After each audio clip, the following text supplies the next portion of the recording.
Hey y'all, it's your favorite piano teacher, Miss Cece. This is going to be a story time because I haven't done a story time on my channel in a very long time. So, this goes back to in January. You know, I'm a Capricorn. I usually like to travel for my birthday, but I decided to put that on the back burner, but that still doesn't mean I was going to celebrate my birthday. So I stayed home in Atlanta. My mother, she got me a hotel suite for my birthday weekend, and it was great. So I celebrated my birthday weekend from like January 3rd through the 7th. And on the 4th, that Saturday, I had CC's Saturday soiree. So as I told you guys, I am a pianist. I have musician friends. So I did like a soiree concert. You know, I had like a 4 or 5 piece band. I played some popular songs. I played songs off of my EP Ingenuity, which is available for streaming. And it was a beautiful night, you guys. But that's not what the story time is about. So welcome to this story time of how my percussionist flaked on me less than 24 hours before the day of my event. That green tea. Wow. Okay. All right, you guys. So as I said, my Saturday soiree was on January 4th. I reached out, started scouting for musicians around, I say around early, that last few weeks of December, you know, before Christmas at the earliest. Initially, my resource that I was using was the Atlanta Musicians Facebook page. I've used that place before. I don't know why it was this specific time that things decided to go crazy, but whatever. So the percussionist I found on the Facebook page, and for the sake of his identity, I guess we're going to call him Cap, because that's what he was full of, Cap. And we're going to call him Cap. Okay, so I got in touch with Cap. You know, I said I was very clear about it. I told them to pay. I told them the days. I told them when I would have the music. ABC 1, 2, 3. Goal was to have a percussionist, saxophonist, trumpet, and my friend Matt, who is a celloist, so some strings. Okay, my event is on Saturday the 4th. Rehearsal is on the 3rd. Okay, the rehearsal was at my mama's venue. This was where I made my first mistake. I informed the musicians that if they wanted to, they could leave their equipment at my mother's facility. That was the biggest no-no. Because aside from it just being a liability perspective, I did not know how much that was going to come back and bite me in my flat behind. Like, oh my God. The day of the rehearsal is the same day that earlier that day, I'm getting my hair done. I enjoyed my hair appointment for the first few minutes of it, the first hour or so. The middle of my hair appointment, this is the day of the rehearsal. Cap calls me. I'm trying not to be pessimistic because I can kind of gravitate towards that sometimes. I was like, okay, just see what he wants. I really didn't want to be bothered during my hair appointment. I said, he's doing this for your event. See what he wants is down to the wire. I'm not even exaggerating when I say this is how this man talks. So this is him on the phone. What's up, CC? I said, what's up? What's up? Because, like, we not chit-chatting. Yeah, man, I was in a car accident and I wanted to know, man, could you give me a ride to rehearsal?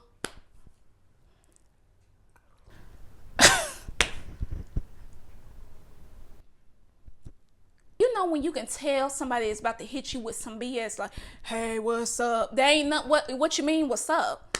What's up? Like not even trying to be defensive, but what you want. Because, you know, at this point, it's like the Wiz. Don't bring me no bad news. Like, please, I can't take it. So I was like, I'm at my hair appointment. And I said, I'm at my hair appointment right now. You can't get an Uber or something?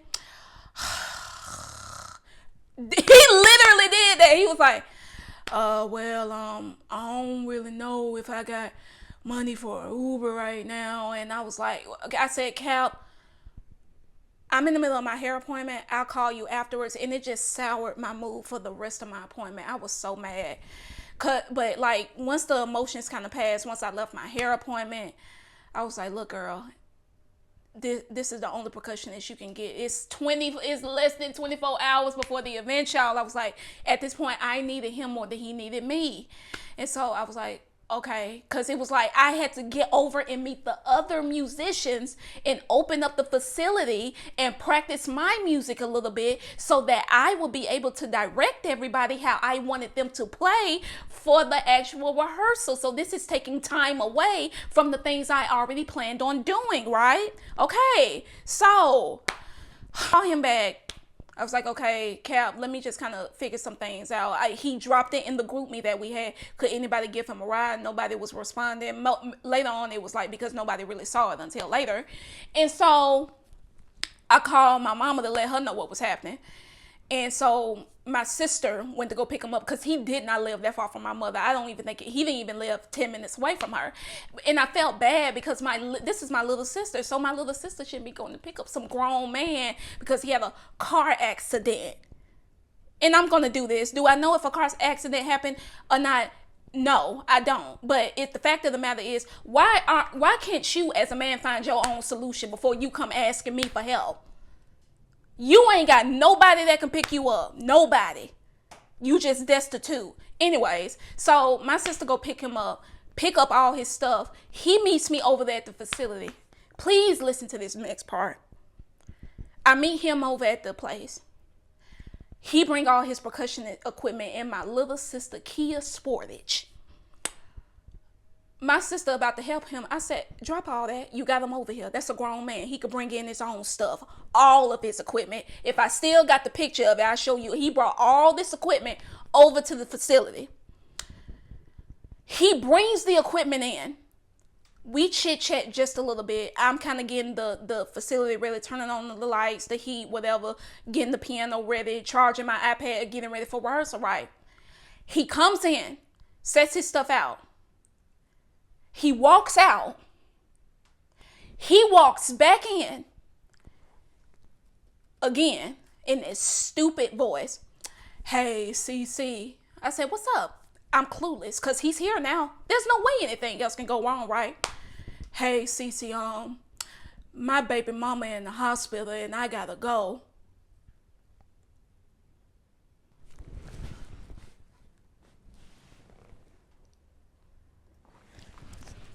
I'm not even exaggerating when I said that was my response. I was completely speechless. I didn't say anything. Rehearsal started in an hour.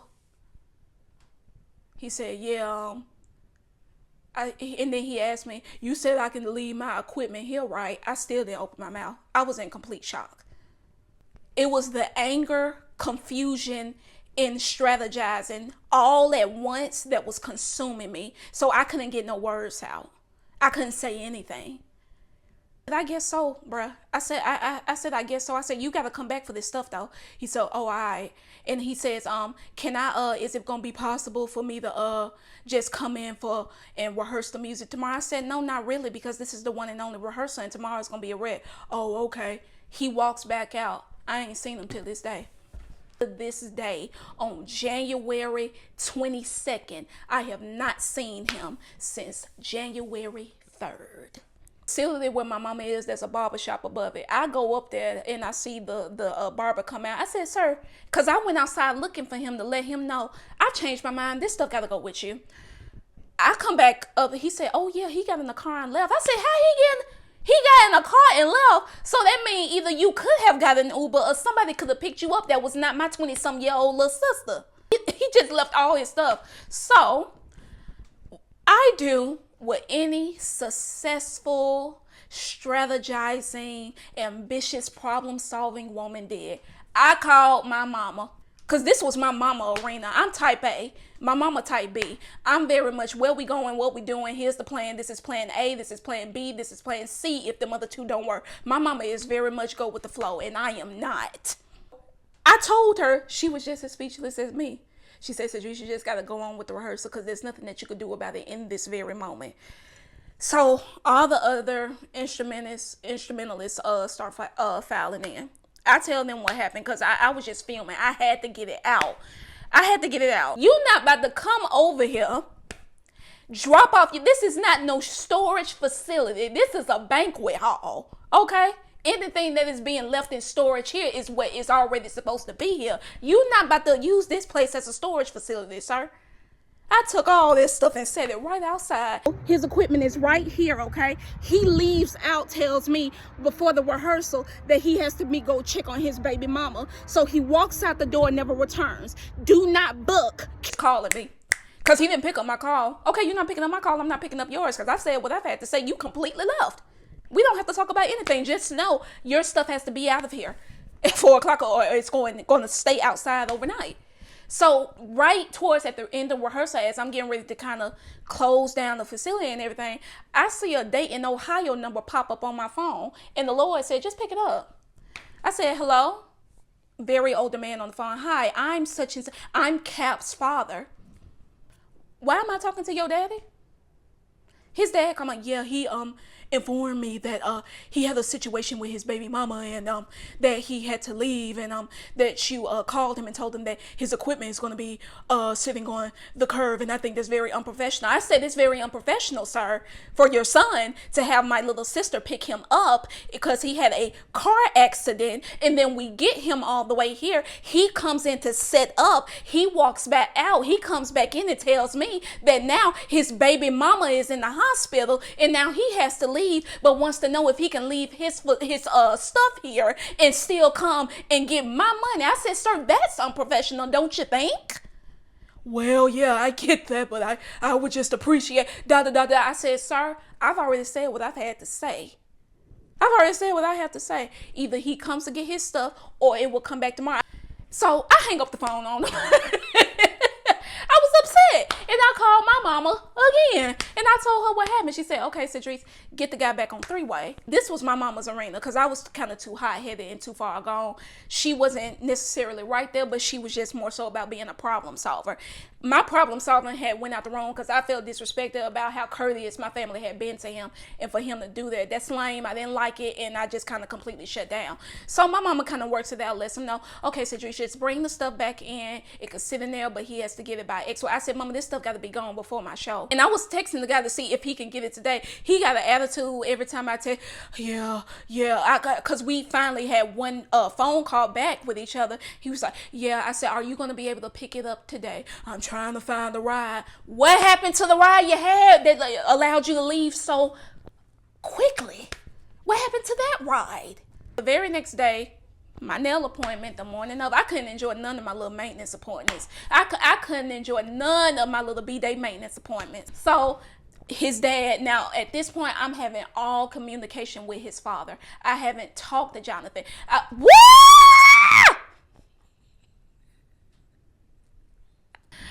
I have had no contact with Cap, okay?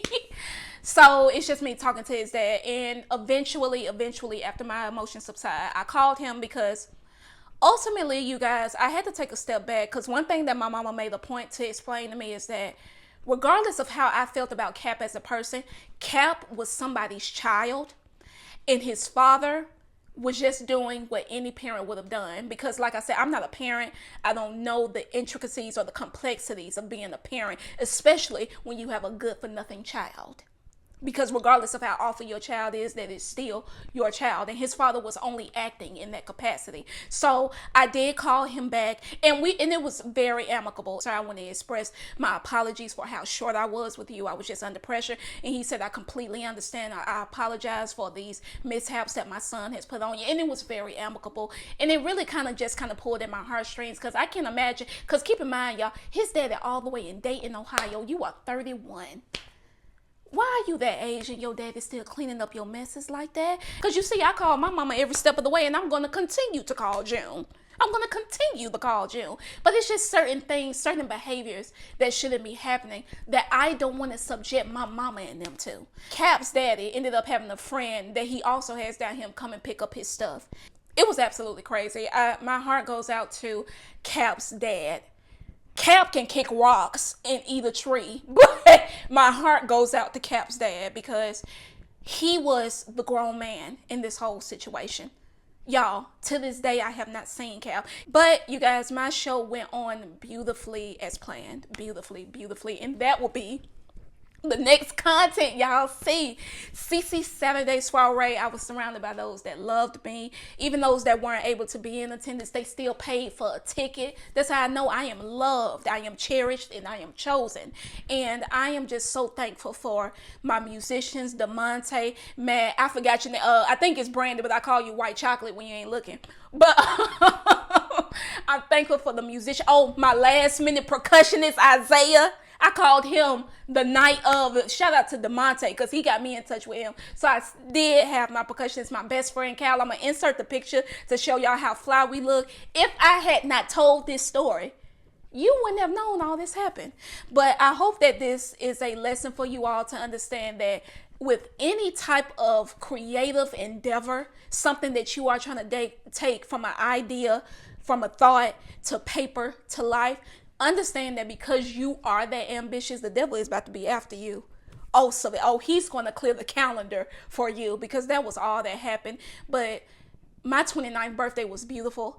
I brought in this year around those that I love, doing what I loved, and I will continue to do so. So I hope you guys have enjoyed this story time.